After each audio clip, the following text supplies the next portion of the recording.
Olá, um excelente dia. Bom dia, antes de qualquer coisa, não é verdade? A gente aqui juntos, começando mais um domingo, muito domingo pela frente, mas a gente chega agora com o Agro Record trazendo muitas notícias, as principais novidades do agronegócio, muitos destaques que você confere a partir de agora, reportagens mais que especiais, preparadas sempre com muito carinho. Veja só, municípios da região entram para a Rota Paulista do Queijo. E o plantio da safra de soja no Brasil atingiu neste ano 69% da área total prevista. E um estudante desenvolve tecido a partir do bagaço de cana. Muitas novidades. Acompanhe o nosso agro.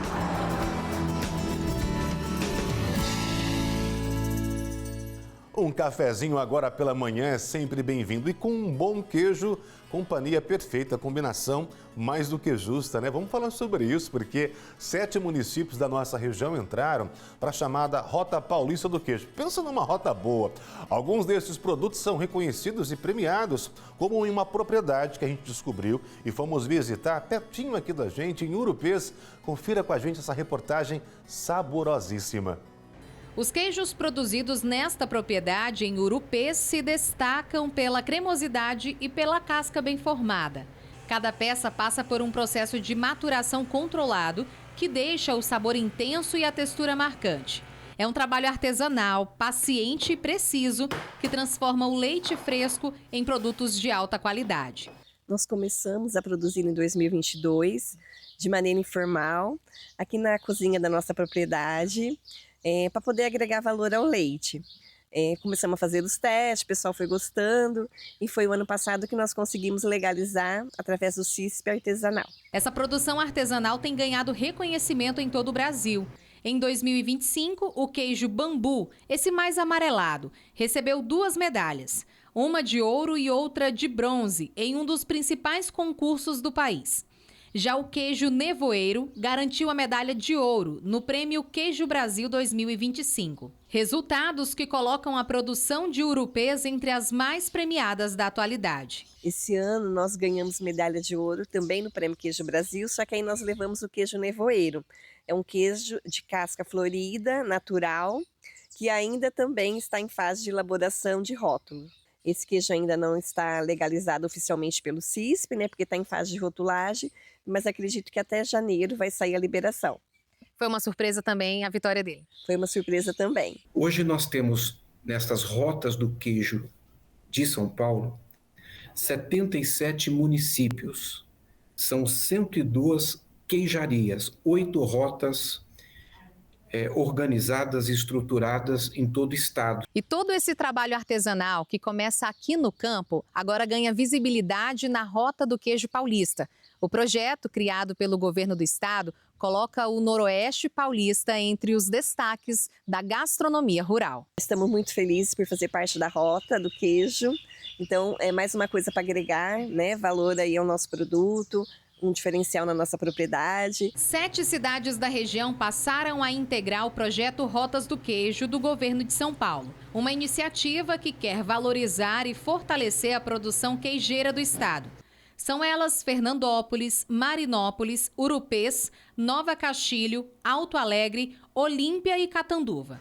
A produção do queijo em Urupês é feita em um ambiente planejado para garantir padrão sanitário e controle em cada etapa. O processo começa pela pasteurização do leite, depois a massa é formada, cortada e enformada.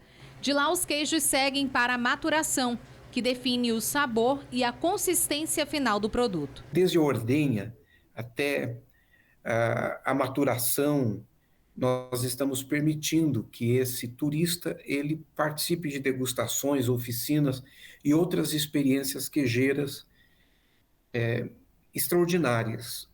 Isso tende a aumentar a permanência dos turistas nestas regiões rurais. Nós estamos agregando valor ao campo e, com isso, também ajudando a desenvolver o campo ainda mais e a fixar a família no campo, além de distribuir o benefício econômico entre os produtores, comunidades locais e pequenos negócios. O leite utilizado nos queijos vem de 16 vacas em lactação criadas na própria propriedade.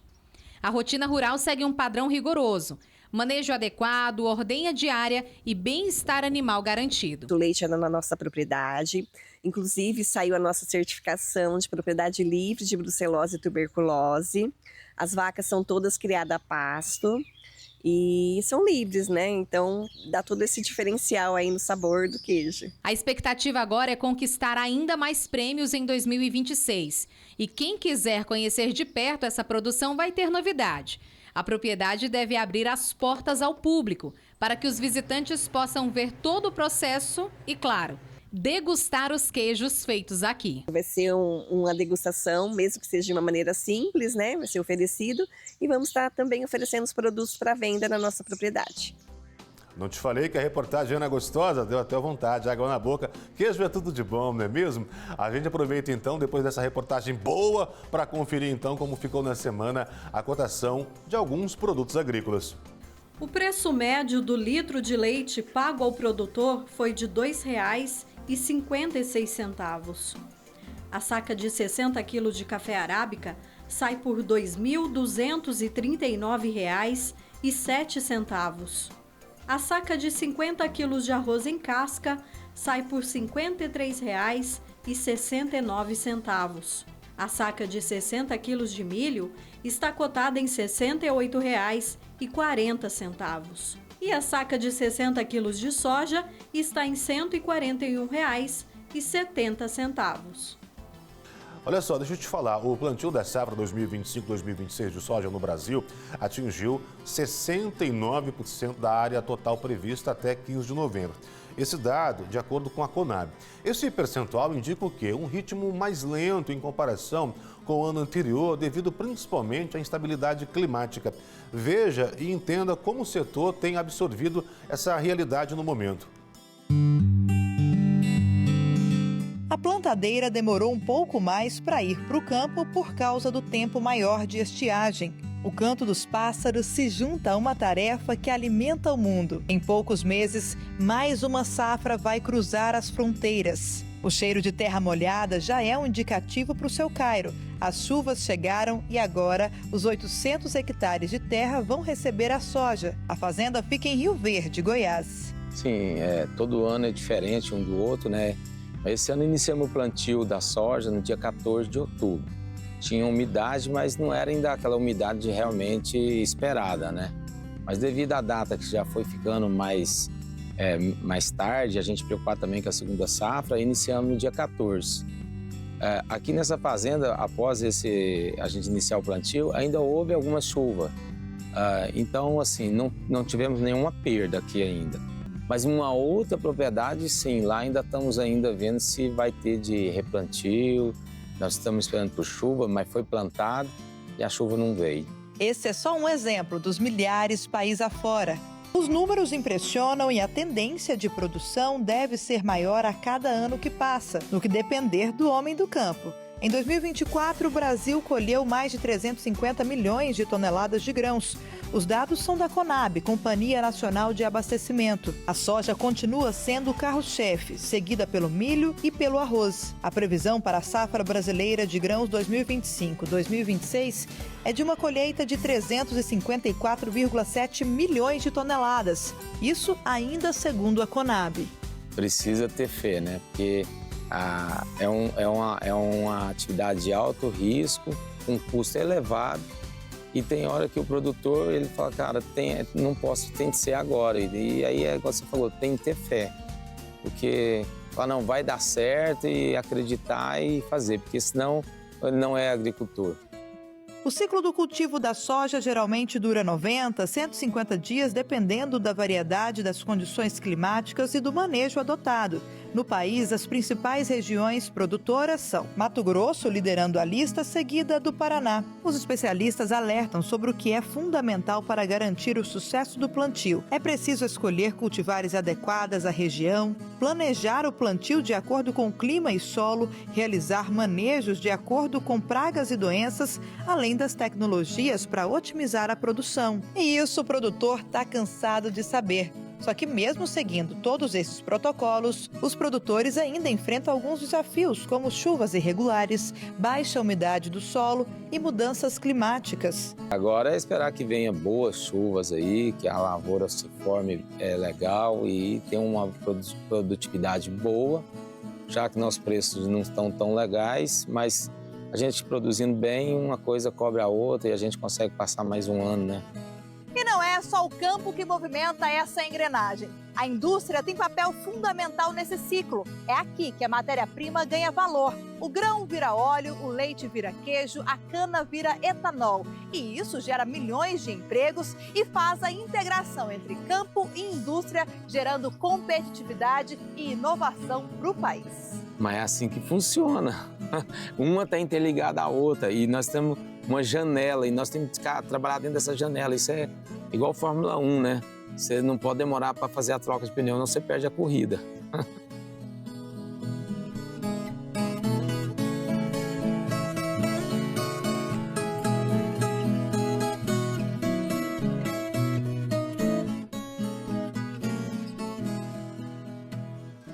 A gente aproveita para conferir como andam então as cotações no mercado da carne. A arroba do boi vale em média R$ 321,10. E o quilo do suíno vivo sai por R$ 8,78. Antes da gente continuar com os próximos assuntos, deixa eu te dar uma dica boa demais. Olha só, você sabia que a Agrocave ela é líder no mercado de nutrição animal? E com o crescimento da procura por suplementação para pets, a linha Organo se destaca ao oferecer produtos que, misturados à alimentação, ajudam a deixar os seus pets mais saudáveis e felizes. Tudo de bom, né?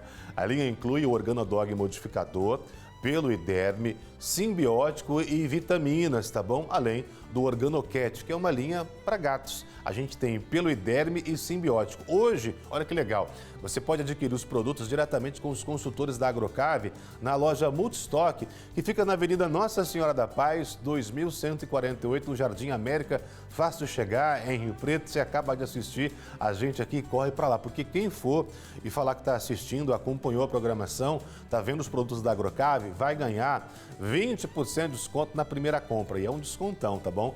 Fale diretamente com os consultores da Agrocave. Gente, cuide bem do seu pet com a qualidade que você encontra na Agrocave. Enquanto você se prepara para terminar de ver o agro e correr para lá, daqui a pouquinho, após o intervalo, mais assuntos. Estudante desenvolve tecido a partir do bagaço de cana. A gente volta já.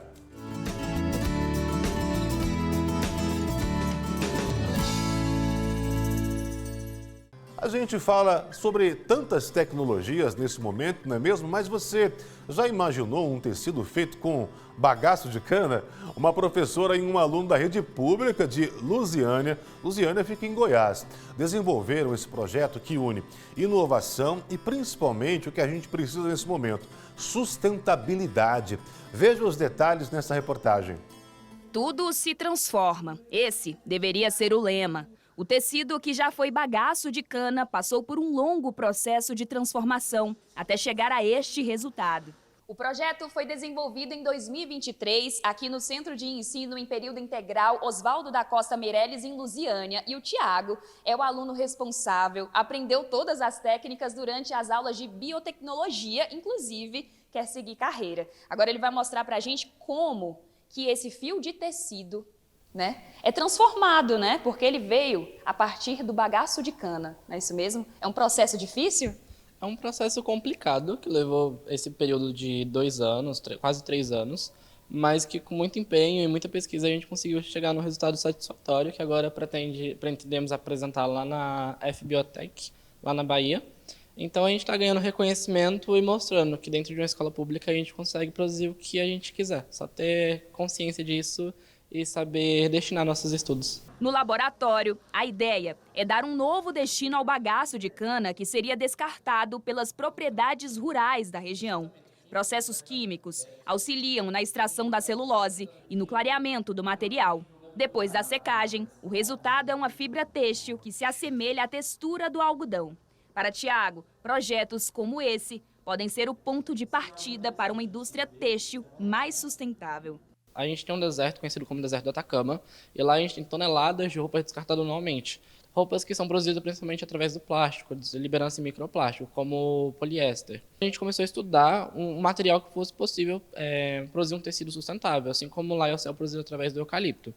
A gente chegou no bagaço da cana porque, por mais que ele seja descartado, por mais que ele seja utilizado também para a indústria térmica, de energia térmica, a gente tem mais de 50% dele descartado de forma incorreta, seja por barracas que produzem caldo de cana-de-açúcar, seja por empresas que produzem destilados. Então a gente tem todo um processo sustentável, todo um processo que não vai degradar o meio ambiente em si. A gente vai estar restaurando algo que seria descartado e prejudicaria o meio ambiente. Quem ministra a aula é a professora Gabriele. Ela diz que a proposta é abrir as portas da ciência para quem está em sala de aula. É um percurso longo, então eu tenho que mostrar para eles o que eles podem alcançar e onde eles podem chegar. Mostrar que eles podem conquistar resultados incríveis nas feiras de ciências, participar de eventos científicos que podem transformar a vida deles e também a trajetória do currículo profissional para o futuro deles. A escola é o lugar mais indicado para testar, errar e acertar.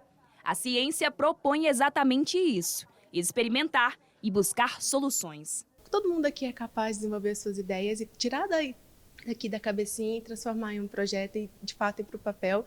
E, de fato, mostrar para o mundo que vocês possam e podem transformar uma ideia pequena em uma ideia fantástica. A gente retorna conferindo como deve ficar o tempo nesta semana. Sol com algumas nuvens, podem ocorrer pancadas de chuva. Em Rio Preto, as temperaturas devem variar entre 19 e 38 graus. Em Araçatuba, a mínima é de 19 e a máxima de 37 graus.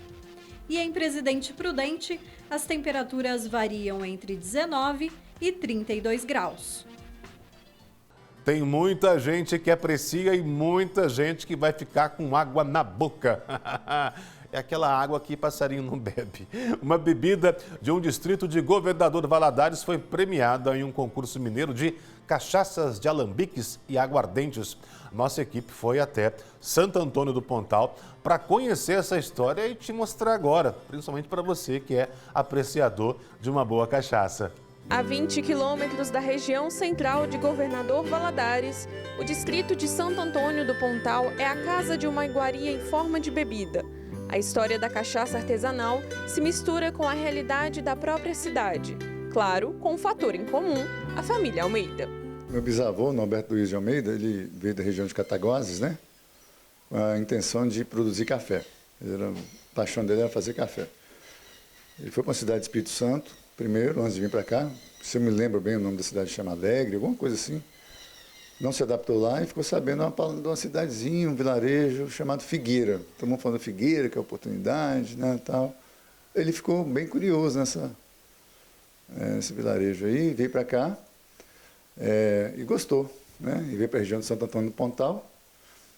E aqui ele formou, em 1930, a família dele, né? Um dos maquinários utilizados na década de 50 pela família para a produção de café era essa estrutura enorme e que hoje é uma relíquia industrial. O equipamento foi trazido de São Paulo até a região do leste de Minas. Mas o café logo foi dando espaço para que o avô de Túlio pudesse colocar os primeiros passos de produção da cachaça na prática. Ele queria muito mesmo que a marca tivesse um reconhecimento na região. Então ele... Por volta de 1947, ele registrou a cachaça Tinga, né? Não existia NPI naquela época, mas ele fez o rótulo da cachaça Tinga. Não sei se é 46, 47. E ele fez dois tipos de rótulos, né? No início não tinha impressão colorida, então era uma impressão preta e branca, e depois ele fez uma impressão em 1950, mudando o rótulo para amarelo, com a âncora, né? Descendo assim, bem no meio do rótulo. Aí perguntaram a ele, por que essa âncora? A âncora é sinal de que é uma situação forte, segura um navio. Era bem base mesmo. E em 1956 ele registrou na junta comercial o processo. Nós temos aqui muitos documentos, né, que eu tenho de 1940, tudo isso, rótulos antigos e tal. E nós temos uma análise técnica da cachaça de 1970, que era muito raro um produtor de alambique, naquela época pequeno produtor, fazer isso. A história desse espaço, que hoje é a cachaçaria, começou lá em 1928, há quase 100 anos. Inicialmente, na época, a produção era movida por bois. Aí passou por essa roda d'água e depois foi modernizada com eletricidade. Hoje, a roda d'água faz parte de uma espécie de museu a céu aberto, que compõe a estrutura desta fábrica. A cachaça de alambique de qualidade, né? Vamos dizer assim, o corte ela tem que ser feito na hora e, no máximo, dentro de 12 e 24 horas, ela tem que ser moída, né? E o fermento ele é natural, não tem adição de químicas, né? Químicos assim, e ele também tem que ser feito por um tempo de até 24 horas, com a temperatura adequada. E após isso, ele vai para a destilação, né? Então, você mais ou menos assim, com 1.000 litros de garapa, você faz 100 litros de cachaça. Uma base histórica tão rica e detalhada deu espaço para que o Túlio mantivesse a tradição familiar. O trabalho centenário vem rendendo frutos. Neste mês, a cachaçaria recebeu 2 prêmios no segundo concurso de avaliação de qualidade das cachaças de alambique e aguardentes de canas mineiras. A premiação é promovida pelo governo de Minas e realizada pela Emater. Eu acho que agora eu estou com mais de 10 premiações, né? A Cachaça Bituruna mesmo recebeu 6 premiações. E as anfitriões, como eu tenho muitas submarcas das anfitriões, né? Anfitrião Black, anfitrião Single Malt, anfitrião Amburana, que é a Salute, né? Então elas têm que ser feitas de pouco a pouco, né? Então quando eu tinha Cachaça Bituruna, era muito mais fácil eu mandar ela o tempo todo para as competições. Como eu tenho agora bastante submarcas, fica meio complicado mandar tudo ao mesmo tempo, né? Então eu acho que eu tenho mais ou menos uns 10. Agora, o mais recente eu acabei de receber aqui, lá no concurso da Emater, né, em Belo Horizonte, que a gente foi, a Cachaçaria Bituruna ficou em primeiro lugar no Polo Leste de Minas Gerais. Ou seja, ela é considerada uma das melhores aqui da região, né? E o que essa premiação representa para você? Essa premiação representa, para mim, dedicação, né? Muito trabalho, dedicação ao trabalho, fortalecimento da marca, né? Eu quero que a marca seja conhecida aqui na região e que se expande, né? O artesão de cachaça acredita que premiações e incentivos governamentais ajudam a tirar o estigma da cachaça. Dessa forma, a bebida pode ser valorizada como um patrimônio culinário do Vale do Rio Doce. Todo mundo pode registrar seu alambique, todo mundo pode ter essa chance. Existe mágica? Não. Não existe mágica em trabalho nenhum. Você tem que dedicar. É muita persistência, muito trabalho, né? E muitas vezes você quer jogar a toalha no chão, muitas vezes aí vem as pessoas que gostam de você e falam assim, não faz isso não, continua. Aí você tendo as pessoas te motivando certas, você começa a mudar um pouco o seu conceito, né? E nisso, assim, quando você vai fortalecendo a marca, as portas vão se abrindo mais, né? Quando você montar seu primeiro alambique, não desista, as portas vão fechar. Não, já estão fechadas, né? O não você já tem, mas tem que continuar batendo nas portas, uma hora uma abre, outra hora outra abre. E nisso aí, com a dedicação, já que eu estou aqui há 17 anos, já abri a minha primeira porta para os Estados Unidos, já estou exportando para os Estados Unidos, né? Pela Legit Spirit and Wine Incorporation, lá da América, né? Túlio ainda incentiva novos produtores a se manterem firmes na arte de transformar a cana-de-açúcar em uma cachaça saborosa e artesanal. Eu acho que o governador Valadares e a região tem muito espaço para montar muitos alambiques. A terra aqui ela é bem equilibrada, a acidez dela é bem baixa. Então, eu acho que deveriam, né, ter um esforço maior de registros legalizados de alambiques, porque isso, no futuro, ao longo prazo, vai dar resultado. Tudo é ao longo prazo. Não adianta você querer montar qualquer negócio na sua vida e achar, agora eu vou ficar rico. Não, você não fica rico. Vai demorar muito, tem que ter muita persistência a longo prazo.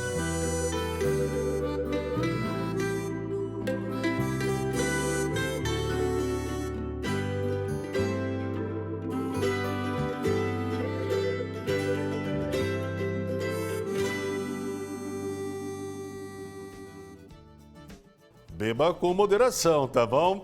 Obrigado pela companhia, a gente fica por aqui e a gente volta no próximo domingo, sempre contando com a sua companhia, agradecendo sempre, tá bom? Um ótimo domingo, fique com Deus, mas calma, pode ficar tranquilo, acompanhe a nossa programação, a nossa grade é vasta e com muitos produtos preparados para te fazer companhia ao longo desse dia, tá bom? Até o próximo fim de semana, você pode acompanhar a nossa programação no R7, estamos lá, tá bom? E mandar sugestões para o nosso zap, tá aí ó, manda, que a gente gosta e até domingo que vem.